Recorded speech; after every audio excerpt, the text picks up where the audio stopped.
ज्ञान से हुई मोक्ष की प्राप्ति। एक दिन की बात है, महात्मा बुद्ध अपने शिष्यों के साथ कुटिया में बैठे थे और ज्ञान चर्चा का विषय आरंभ था। शिष्यों के आग्रह पर उन्होंने एक कहानी आरंभ की। समीर नाम का एक जल्लाद मगध राजमहल के पीछे बने कस्बे में रहता था। वह मगध साम्राज्य का प्रमुख जल्लाद था। उसका सारा जीवन दोषियों को फांसी देने में बीत गया। अब वह लगभग 60 वर्ष की आयु का हो गया था। समीर अब राजकीय सेवा से मुक्त हो चुका था और अपना अंतिम जीवन वह अपने घर में व्यतीत करता था। अपने जीवन काल में किए गए सभी घटनाओं को याद करता और पश्चाताप करता। मेरे हाथों इतने जीवों की हत्या हुई, यही सोच विचार करते हुए वह नहा धोकर तैयार हुआ। जैसे ही वह खाना खाने के लिए बैठा, दरवाजे पर आवाज आई। समीर बाहर निकल कर देखता है तो एक भिक्षुक उनके द्वार पर खड़ा है, जो जान पड़ता है काफी दिनों की तपस्या के बाद उठा है और भूख से व्याकुल है।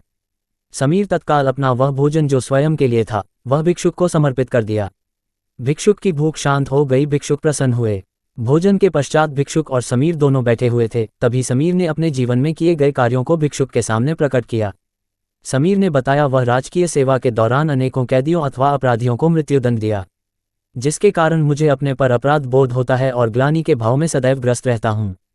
भिक्षुक बड़े ही शांतचित्त भाव से समीर की बातों को सुन रहे थे और रह रहकर मुस्कुरा रहे थे। समीर ने अपने जीवन के प्रत्येक घटनाओं को भिक्षुक के सामने रख दिया।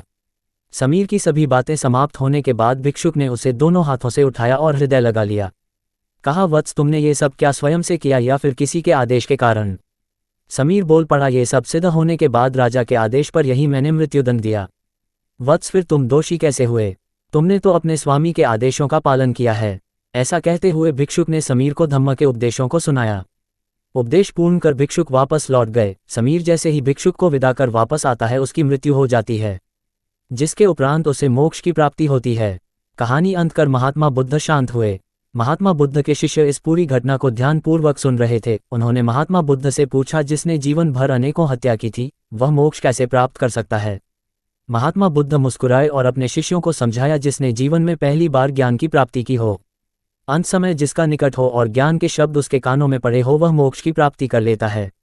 महात्मा बुद्ध ने बताया, हजारों हजार शब्दों के उपदेश व्यर्थ हैं, जब तक व्यक्ति का मन शांत ना हो। मन शांत होने पर एक शब्द से भी ज्ञान प्राप्त हो सकता है। ज्ञान से ही मोक्ष की प्राप्ति संभव है।